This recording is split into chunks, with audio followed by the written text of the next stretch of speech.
Beloved, he sits in heaven today as the Lion from the tribe of Judah, and he's coming back as the offspring of David. And the heaven that you're going to has a capital city called New Jerusalem, whose gates are inscribed with the 12 tribes of Israel. I'm going to continue on today. I'm going to move from the foundation when I showed you how Jesus never came to start a new religion called Christianity, but rather he came, beloved, to fulfill that which was already given to the Hebrew people from God in what we call the Old Testament, what Jewish people call the Tanakh. We're speaking of it as the Hebrew Bible. So Jesus then never came to start a religion that would be separated from Judaism, but he came to fulfill that which had already been spoken about through Moses and the prophets. That's why Jesus said in John 5 to the Jewish people, if you believed in Moses, you'd believe me, he said, for Moses wrote of me. And in Luke 24, he brought his disciples on a journey through the law of Moses and the prophets, showing them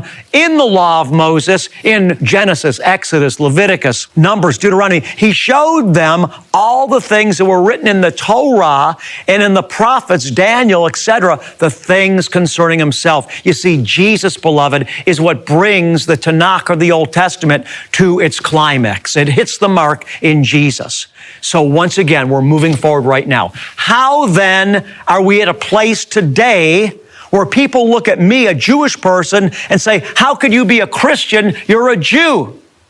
And how is it today that both Christians and Jews don't see the connection between Christianity and Judaism? You see, one way to understand this phenomenon, beloved, is that Judaism is the mother of Christianity. Judaism gave birth to what the world calls Christianity, but Jesus is also the fulfillment of it all. How did it happen? Let's talk about now, how did this get separated? How did we lose sight of this phenomenon? First of all, I want to talk about this. We're going to the Gospel of John.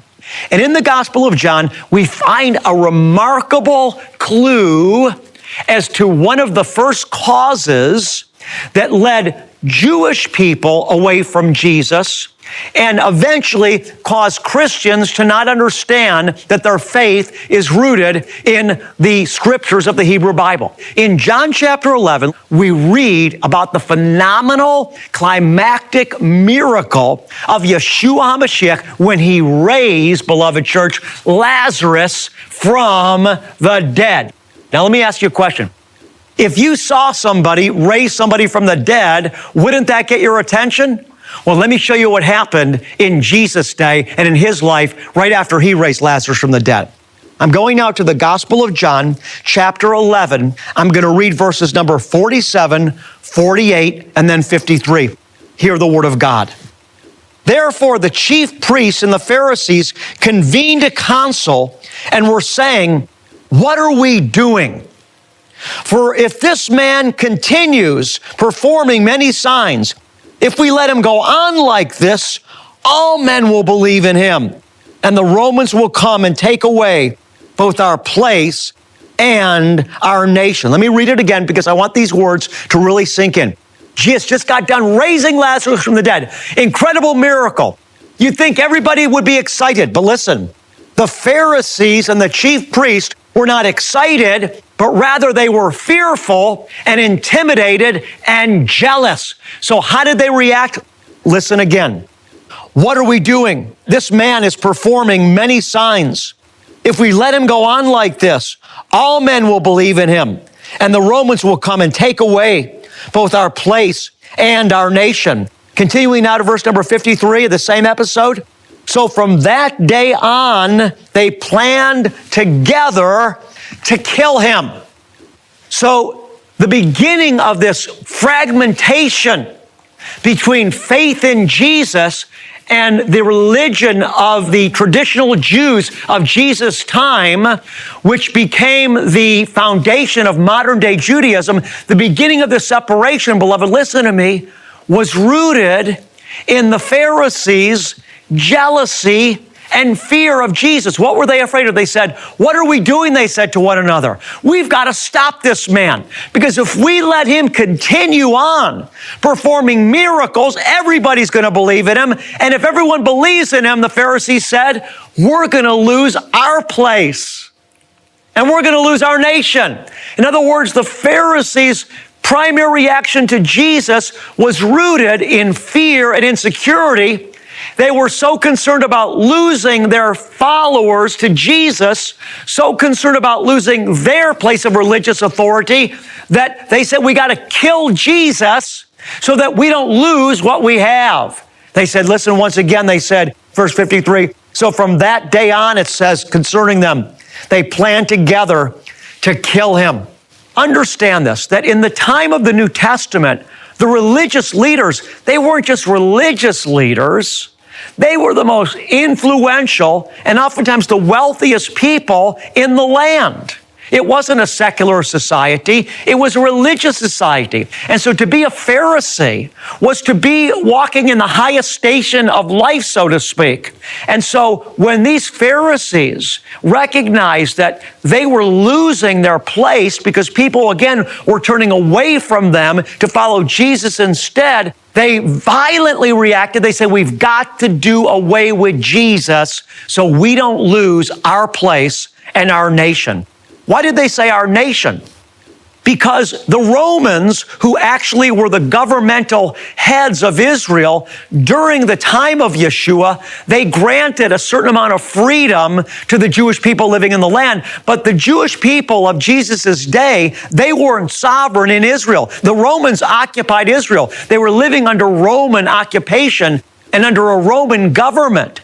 And so what the Romans did is they gave the Jewish people a certain amount of freedom, and they recognized the Pharisees as the ones that were the heads of the Jewish people. And so they allowed the Pharisees a voice and a place of power in terms of their influence. But what the Pharisees were concerned about is that when so many Jews started following, listen to this key that I'm going to share with you now. Keep this in mind. When the temple was destroyed by the Romans in 70 AD, a cataclysmic blow was dealt to the Jewish people. Why? Because their whole religious system, beloved, was centered in the temple. It was centered in the sacrifices, the priesthood, and the temple. In other words, you think about how were the Jewish people instructed to worship God? It was through a sacrificial system. For example, the highest holy day of the Jewish year, Yom Kippur, the Day of Atonement. What was the center of Yom Kippur, the Day of Atonement? It was the blood of a bull and the blood of a goat that was offered for their sins in the Holy of Holies. And all year long, sacrifices were going on. Burnt offerings, peace offerings, free will offerings. It was a sacrificial way of approaching God through the sacrifices of the animals. Those that administered these sacrifices were the priests, the Levitical priesthood. So when the temple was destroyed, sacrifices could no longer be offered because sacrifices could be only offered in the temple. So when the temple was destroyed, the sacrifices stopped, and without a temple and without sacrifices, there was no need for the priesthood, so the priesthood scattered and fell apart.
So the three primary pillars of the religion of the Jewish people at this time were the temple, the sacrifices, and the priesthood. And when the temple was destroyed, all those pillars fell. So what happened was, because Judaism could no longer be practiced the way it had been practiced for hundreds and hundreds of years according to the Torah, because it could no longer be practiced that way without the sacrifice, the temple, and the priesthood, the leading Jews got together in 90 AD, 20 years after the temple was destroyed, in a place called Yavna. And we call it the Council of Yavna, 90 AD. And they got together. Listen, these were the Pharisees convening in this council at Yavna. And they discussed, how can we ensure the continuation and the survival of our people and our religion? And what they had to do was they had to reinvent Judaism. And so they said, for example, you know what? Even though we can't offer sacrifices anymore, they said, sacrifices aren't really important because God is not looking for sacrifices. He's looking for a broken heart, they said, and a contrite spirit. And they replaced the sacrifices with liturgy and traditions. And so again, sacrifices could no longer be offered. So the Jewish leaders had to replace that which would hold Judaism together. And they did it, beloved, through liturgy and through other traditions. Now, here's what's really interesting. This new form of Judaism that we are talking about being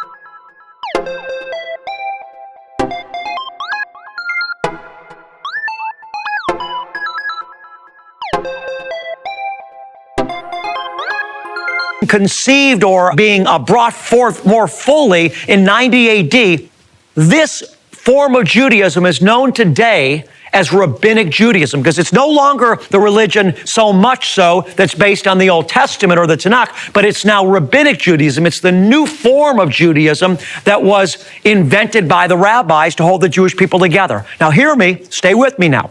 Here's the point.